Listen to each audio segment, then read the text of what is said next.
जिसकी स्थापना महात्मा गांधी जी ने 1942 में की थी।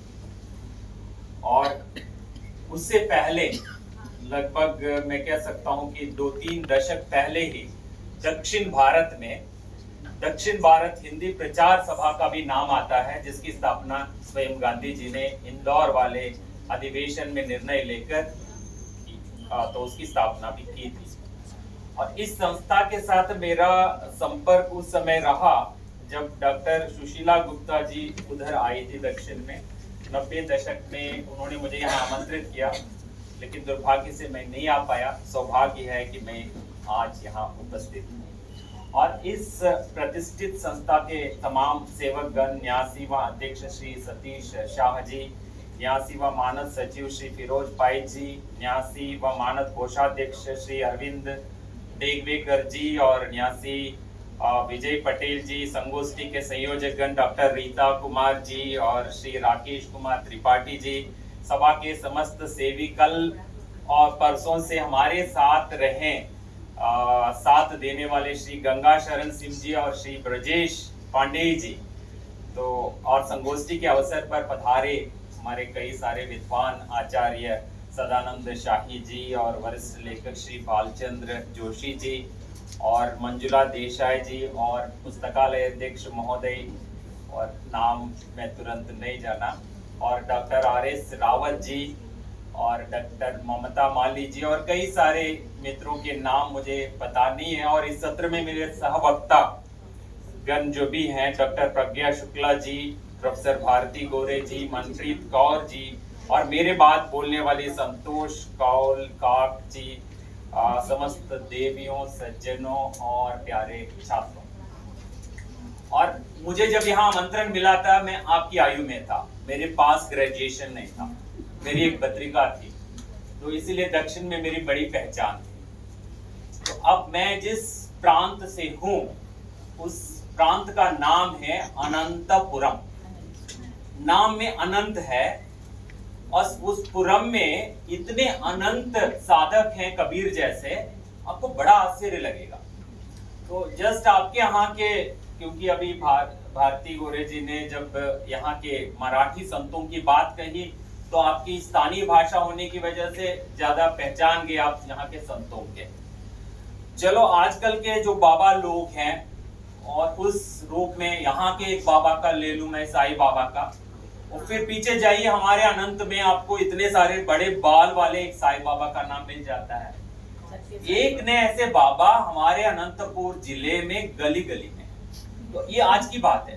तो पीछे आप पीछे निकल जाएं तो मतलब सदियों पहले इतने सारे बाबा थे, उन पर ग्रंथस्थ करने के लिए कोई ऐसे विद्यार्थी आज नहीं बचे हैं, क्योंकि गूगल करने से गूगल मामा या गूगल आंटी कुछ नहीं बता इतने सारे संत। तो ये सच्चाई बतानी है और मुझे जो विषय दे दिया पूरे दक्षिण भारत को लेकर, हाँ मेरे लिए प्यारा शब्द है वो, कि जब भी लिखता हूँ पूरे दक्षिण को लेकर लिखता हूँ, क्योंकि हिंदी में दक्षिण भारत उपेक्षित होता रहता है, हिंदी साहित्य के इतिहास में ही उपेक्षित है, उसको लेकर हमेशा लड़ता रहता हूँ।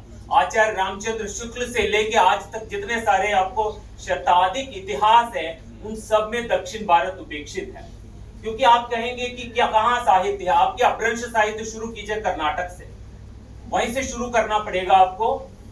स्वयंभू देव ने कर्नाटक में बैठकर अपभ्रंश साहित्य की शुरुआत की, तो आचार्य रामचंद्र शुक्ल को क्षमा कर देते हम, क्योंकि उन्होंने कालावधि बहुत पीछे ले ली, 1050 या 75 से, जहां से भी आप ले ले, हम 6ठी सदी पीछे ले जाएंगे।